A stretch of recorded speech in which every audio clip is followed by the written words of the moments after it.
Imagine your job is to examine statements and decide if they are one of two things, a truth or a lie. We are going to look at three different scenarios together. All you have to do is determine if each one is a simple yes or a no. Start with this situation.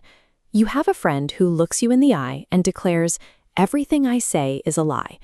If you assume they are telling the truth, then their sentence is accurate, but that means they are currently lying to you. If you assume they are lying, then their statement is false. That would mean they aren't always lying, which suggests they might be telling you the truth right now. If your brain feels like it's starting to spin, you aren't alone. We can't actually solve this one. Let's keep moving and see if the next mystery is any clearer. Move from that personal conversation to the screen in front of you. You're browsing a news site when you spot a strange warning.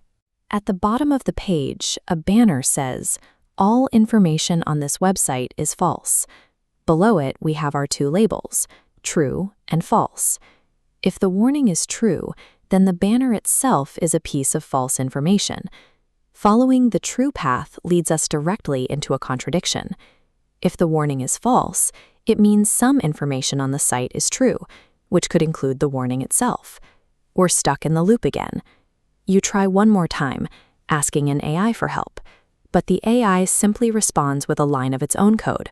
All outputs generated by the system are incorrect. It's the same dead end. If the AI is correct, it's incorrect. If it's incorrect, it might be correct. You can stop trying to force these into a yes or no box. The confusion you're feeling isn't a mistake. You've been brought into a game that is intentionally impossible to win. This mental trap wasn't invented by the internet or AI. People have been wrestling with this exact glitch for thousands of years. It traces back to a philosopher named Epimenides, who lived right here on the island of Crete. He famously said, "All Cretans are liars." Because Epimenides was a Cretan himself, he created a sentence that pointed back at its own speaker, creating a trap. We can boil his idea down to its simplest form. This statement is false. Imagine this sentence is connected to a mechanical toggle switch. If we flip the switch to true, the sentence becomes accurate. But the sentence says it is false, so the mechanical gears are forced to slide the switch over. But once it's on false, the statement is no longer true, which means it isn't actually false. The switch is kicked back to true, and it will vibrate between the two forever. This is a paradox. It's not a puzzle with a hidden answer. It's an unbreakable loop in the way we use language. This is more than just a word game.